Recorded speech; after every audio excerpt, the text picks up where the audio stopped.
Bab 5. Tahu siapa itu? Mawar tiba-tiba bertanya pada Claura.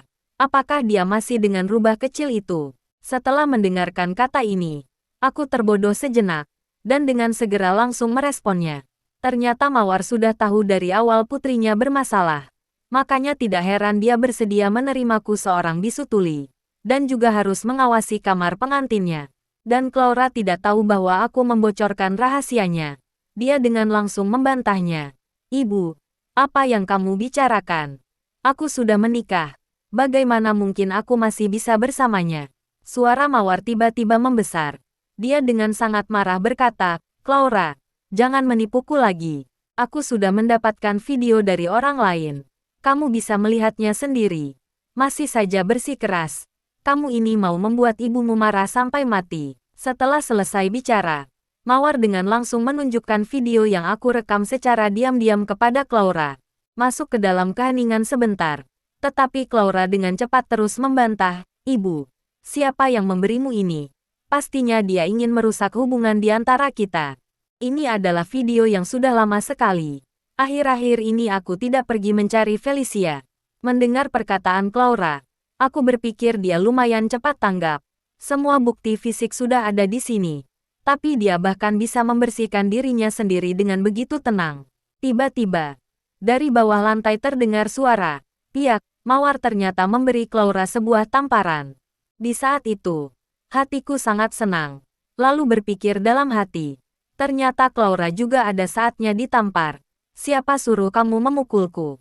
Setelah menamparkan wajah Claura, Mawar dengan marah terus berkata, Claura, kamu jangan membohongi ibu lagi. Tadi aku sudah bertanya pada Alwi. Ternyata semalam kamu membawa cewek pulang bermalam di rumah. Mawar berkata begitu. Aku mulai sedikit gugup. Kemudian berpikir, apakah nanti Claura akan melampiaskan semua emosinya padaku? Dengan segera Claura juga marah.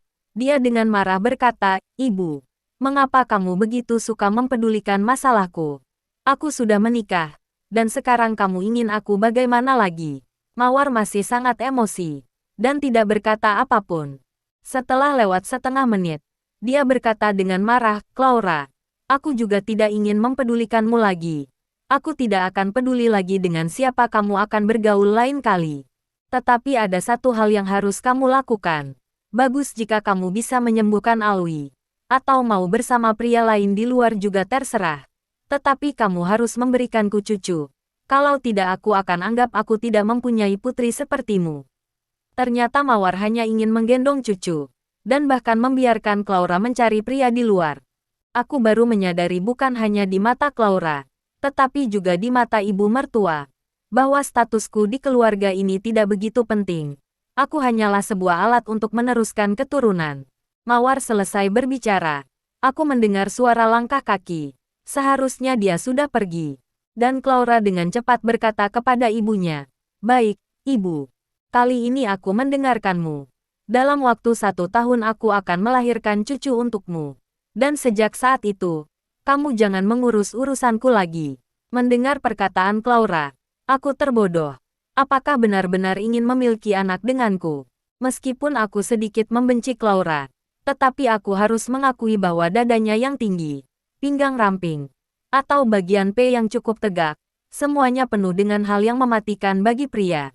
Aku masih penuh keinginan akan tubuhnya. Dan jika aku benar-benar bisa memiliki anak dengannya, aku rasa aku bisa menahannya. Masih memikirkannya, Claura naik ke lantai atas dengan sepatu hak tingginya. Aku berpura-pura tidak tahu apa-apa, menyambutnya dengan wajah yang tersenyum. Tetapi ketika dia melihatku, dengan langsung mengangkat kakinya dan menendang perutku. Sebenarnya aku sudah menebaknya dari awal bahwa Claura akan memukulku. Jadi aku dengan diam-diam menguatkan tenaga. Badanku berdiri dengan stabil. Meskipun Claura menendang dengan kuat, membuat perutku sangat sakit. Tetapi aku malah tidak jatuh. Malah Claura, karena dia mengenakan sepatu hak tinggi, dan menjadi tidak stabil, badannya jatuh ke belakang. Ketika dia bergerak ke belakang, 2 kaki panjangnya terentang lurus. Meskipun dia menggunakan celana dalam, tetapi tetap sangat cantik dan sangat seksi. Aku tidak berani memprovokasi Claura. Dengan tergesa-gesa mengulurkan tangan untuk menariknya. Tidak terpikirkan karena tergesa maka berdiri tidak stabil.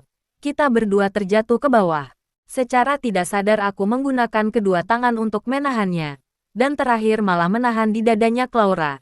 Aku merasakan kedua tanganku memegang benda paling lembut tetapi keras di dunia ini. Dan lupa untuk menarik kembali tanganku untuk sementara waktu. Tetapi Claura dengan langsung mengangkat lututnya. Lalu menendang bawahku dengan kuat, membuatku kesakitan hampir pingsan. Kemudian dia mengangkat tangannya dan menamparkan wajahku, lalu mendorongku. Kemudian dia bangkit dan duduk di atas tubuhku. Gerakan Claura yang ini sangat cepat, seperti dia benar-benar pernah berlatih taekwondo. Aku berpikir untuk pasrah saja. Aku mungkin tidak sanggup menang melawannya. Claura sangat marah, benar-benar kehilangan disiplin diri sebagai seorang pramugari. Dia mendudukiku, lalu menamparkan wajahku 2 kali. Wajahku terbakar kesakitan. Tetapi kali ini aku tidak merasa begitu terhina. Yang pertama adalah karena posisinya. Dengan sembunyi aku bisa melihat kelinci putih Claura. Selain itu, hari ini aku sudah melampiaskannya. Claura sudah dipukul oleh ibunya. Dan makanya dia menjadi semakin marah. Dan itu juga mengatakan bahwa balas dendamku telah sukses. Sambil berpikir, aku tidak bisa menahannya dan tertawa. Dan dengan segera Claura menyadari bahwa aku sedang tertawa. Dia terbodoh sejenak. Lalu dengan cepat mengulurkan tangannya, meraih kepalaku, dan bertanya apa yang aku ketawakan. Tetapi aku malah tertawa semakin keras. Sekarang Claura juga bingung. Dia dengan segera melepaskan tangannya. Mungkin dia takut memukulku sampai aku menjadi gila. Lalu dia menyadari bahwa aku tidak bisa mendengarnya. Jadi dia menggunakan apakah aku gila. Dan kurang dipukul balik tertawa. Aku menggunakan ponsel mengetik. Bukankah aku adalah seekor anjing yang kamu beli? Kamu memukulku adalah seharusnya. Dan aku tertawa adalah juga seharusnya. Aku tidak punya hak untuk menangis. Melihat perkataanku, ekspresi wajah Claura tiba-tiba menegang. Dia jelas tidak menyangka bahwa seseorang yang lemah sepertiku bisa mengatakan kata yang begitu dalam. Tidak melawan dan malah mengeluarkan kata-kata yang merendah di dalam hatinya. Pada akhirnya Claura berhenti. Mungkin dia sudah cukup memukulnya. Dia memarahiku sampah. Dan berkata bahwa aku masih ingin menjadi anjing. Dan aku bahkan tidak bisa menjadi anjing. Hanya bisa menyenangkan ibunya. Kemudian dia bangkit dan meninggalkan tubuhku. Dengan segera dia pergi ke kamar mandi untuk mandi. Seolah-olah menyentuhku adalah hal yang sangat kotor. Sangat menjijikan. Aku menyeka darah di sudut bibirku yang ditampar oleh Claura. Menjilat bibirku yang kering lalu berdiri. Walaupun aku sekarang sangat sakit. Tetapi tidak seperti sebelumnya sangat sedih. Atau apakah aku tidak menganggap dipukuli oleh seorang wanita adalah sebuah penghinaan? Tidak. Aku hanya merasa aku sepertinya telah menemukan cara untuk menghadapi Claura. Di depannya aku selalu bisa menjadi seorang pengecut. Lemah. Tetapi aku bisa dengan sepenuhnya menusuknya dari belakang. Dan sekarang aku juga sangat menikmati perasaan bersembunyi dari kegelapan. Seperti seorang pembunuh. Setelah Claura keluar dari kamar mandi, aku juga bersiap untuk pergi mandi. Tetapi dia malah menghalangiku. Dia menyuruhku turun ke lantai bawah. Dia berkata bahwa hari ini temannya akan datang menginap di sini. Sekarang aku terbodoh lagi. Anjir, Claura sangat berani. Mawar baru saja memberinya pelajaran hari ini. Dia malah masih bisa membawa wanita pulang bermalaman di sini.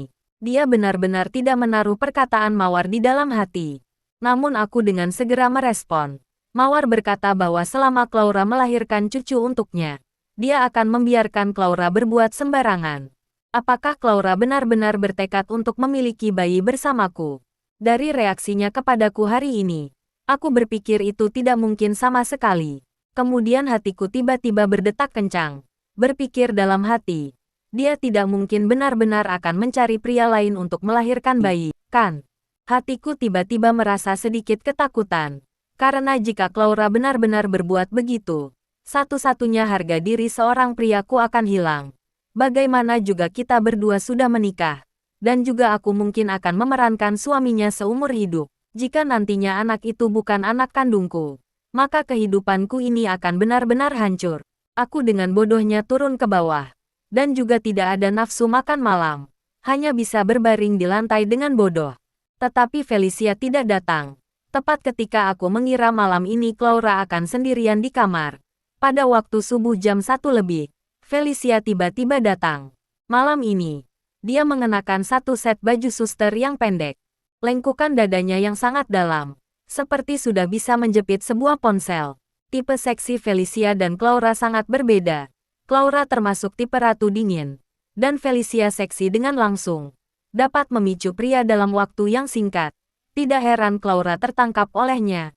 Dengan terus terang berkata, itu sangat menggoda. Dia bahkan tidak melihatku. Dan langsung naik ke atas mencari Clara. Saat itu, hatiku sangat tidak senang.